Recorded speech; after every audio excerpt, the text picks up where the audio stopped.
I think there's a mental standard, I think, in terms of confidence.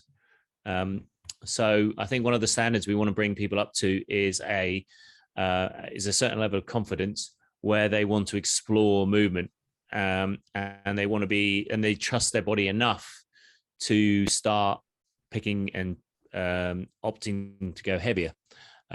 So typically a lot of people we work with haven't had a lot of experience being trained in strength training, or they've never come across a barbell. They've seen them, they've never used them, they've never used a kettlebell, they've never been taught any of these things, and so everything's a little bit intimidating. So there's that kind of confidence standard where they start having the spirit of exploration, this trust in their body.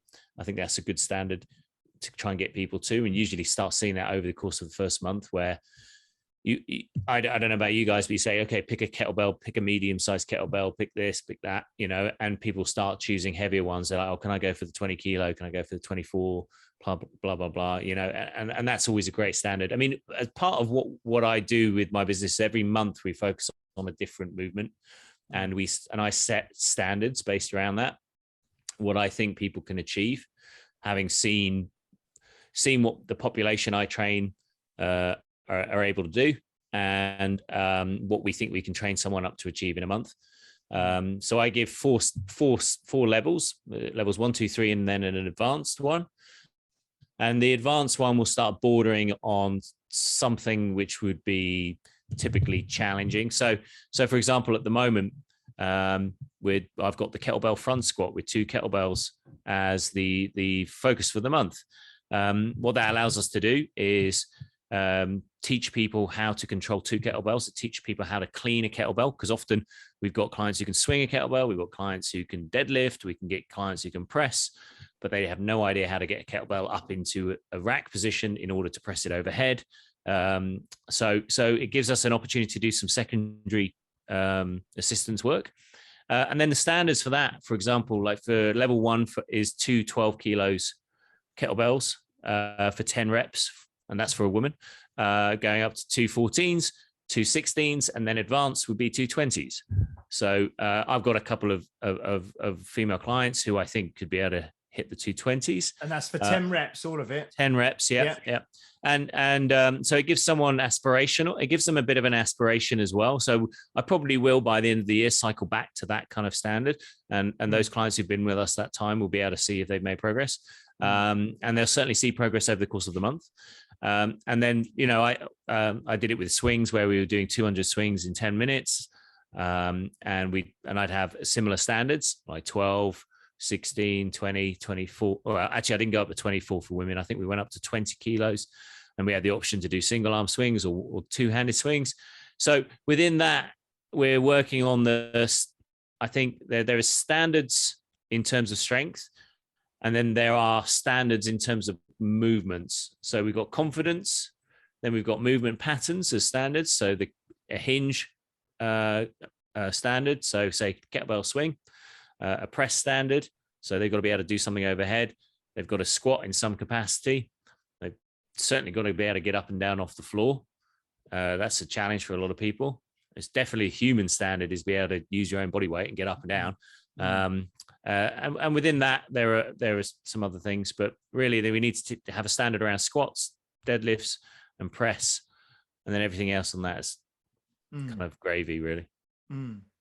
No, that's good. I mean, it's interesting to have, when people join us, we use the Dan John, the 1, 2, 3, 4 assessment, and the physical and again, when I think the problem is sometimes we talk about standards, and when you say it, so it's good that you kind of quantified and clarified what you said, Paul, was you kind of know the standards that you're looking for the kind of people that you train and for your members, so these standards aren't obviously for every single member of the population, and we understand that there's people, of mixed abilities, and some people have, maybe medical conditions going on, or disabilities, or,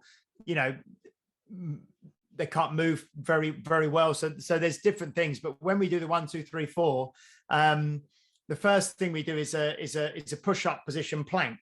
just to be in a push-up position, plank, top of a press up, palms on the floor, straight elbows, holding that position. And we time how long they can hold that for on day one. And we kind of say the gold standard is 2 minutes. You know, some people, probably, I don't know, maybe 20% of people who come in could do that for 2 minutes on first go. But some people, maybe 20 seconds or 30 seconds or 10 seconds or whatever. So that's something that we do. We also do the get down and get back up kind of test or assessment, and just sort of see how people do that, as just something to begin with for day one. We do, if they're able to, do the standing long jump from standing start to see if they can jump there. Or most people, this is the one that most people can't do, is to jump their height, you know, horizontally across the floor. The majority of people can't do that, especially with our client base, 40 plus, 50 plus, because most people, including myself, you don't tend to jump in day-to-day life, do you? You know, I mean, the vast majority of people probably haven't jumped since school, you know, some kind of sport, I would imagine. I don't know, do you find that, guys, yourself, in terms of jumping? Yeah, we don't do much jumping. We certainly don't do box jumps, because it's just the quickest way to injure one of my clients. yeah. But even just jumping, just taking both feet off the floor at once, you know, very few people actually ever have to, and it's even jumping up something like, you know, 6-inch curb or something, it's quite unnerving for people, but we do that. And then we do the farmer's walk as well, but it might only be first day they come in, they might just pick up a pair of 8-kilo kettlebells or a pair of 12-kilo kettlebells. But the goal would be long term to get them towards, you know, a total of body weight, you know, spread across the two hands. And then the final one that we've started doing again, and this isn't where you kind of gauge where people are when they come in, but I also like doing now just a straight arm sort of hang, you know, from a nice sturdy bar, Pete. That honestly, when I came to yours, I did a couple of pull-ups on that, and I was like, "Oh, this is lovely." So much easier.